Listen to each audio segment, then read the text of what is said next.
Alright everybody, I'm going to just give you a little bit of a review on my sewing machine that I just bought. I had a Singer 251 old school sewing machine, but I was looking for a walking foot machine.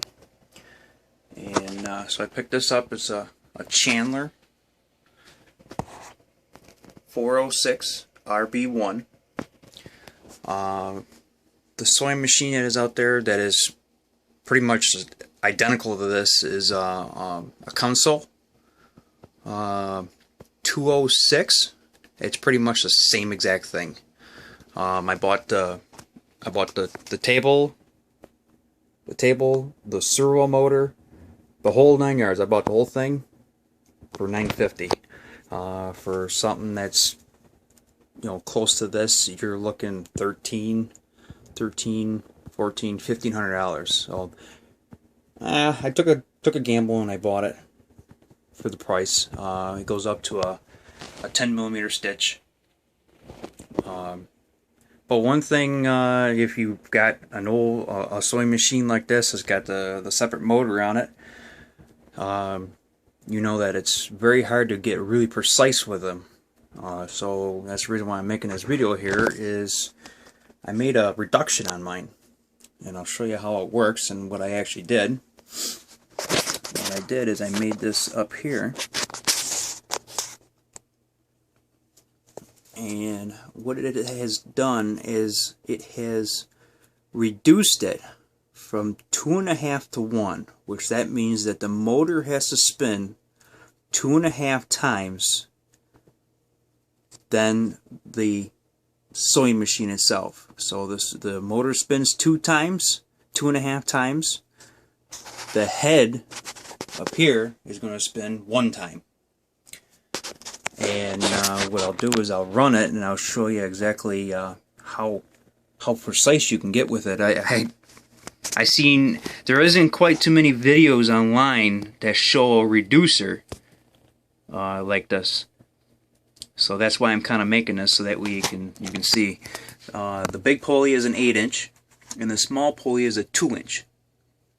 And I got an adjustment there, and I got the adjustment there for this adjustments for this belt, and that adjustments for that belt there. And I didn't trim the right rod. Normally, you guys just trim the rod. So I didn't trim the rod. I just slid it up, and it seems to work just fine.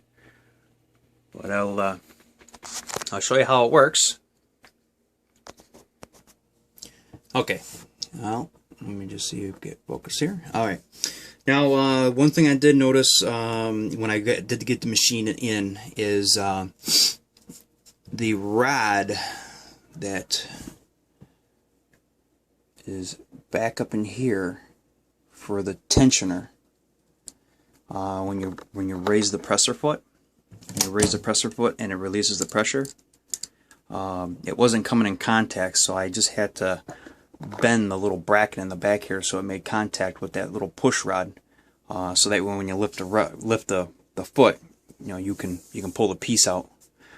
But other than that, I mean, the machine's been great. So I'll show you here with having that reduction on it. Now I still have the high speed, but what's nice about having this reduction is this right here.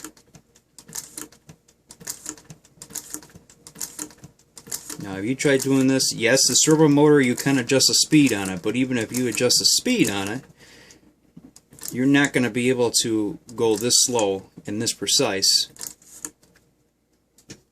without having this reduction on it. You still have speed, but you can still take it and turn it way down, because with just having the servo motor, you don't have the torque that you do with having the reduction.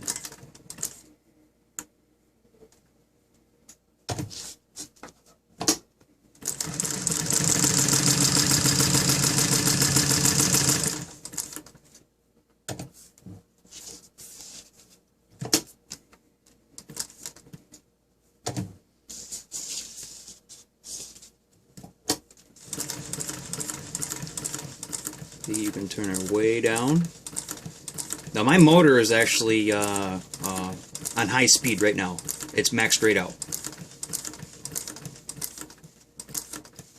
But having this reduction,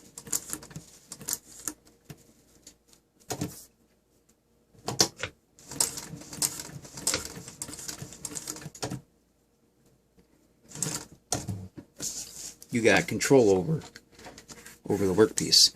And I did notice the other thing I didn't like before was trying to find neutral on the motor. It was so sensitive before that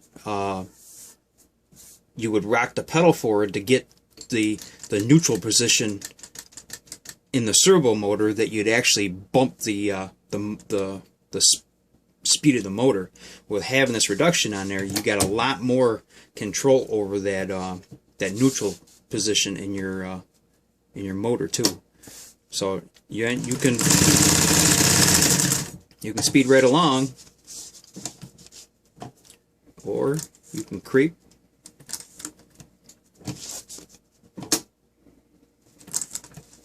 You can creep right along and get nice precise lines.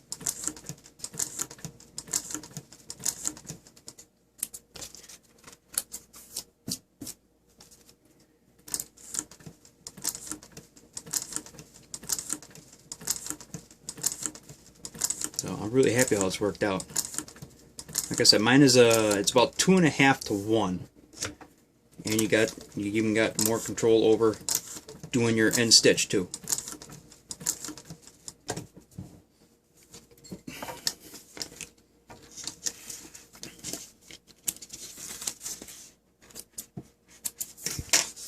So here's a piece that I did a little bit before. You can get a little bit of an idea of, you try doing that with without having the reduction on it. You're gonna have a tough time trying to get a perfect squares, because you're gonna have to do all these ends, like the last 3 stitches. You're gonna have to be doing all of them by moving the wheel up by hand, and I didn't. All I did is, with using the reduction on it, I can slow my speed right down. This also is a large bobbin machine. So I have no complaints on the machine. It runs very smooth, very consistent, and even more consistent now that I put the reduction on it. So like I said, this one is a Chandler 406 RB1, and it's right up there with the Jake. There's a Jake that's similar to it, and the one that's identical to it is a Council 206, I believe. It's got the dial in the same spot, and the only difference is it's got a button here that you got to push to be able to turn this dial here. But other than that, like I said, I wanted to be able to show my reduction there. So if it helps somebody out, or if you got any questions, just send me a message. Alright? Thanks for watching.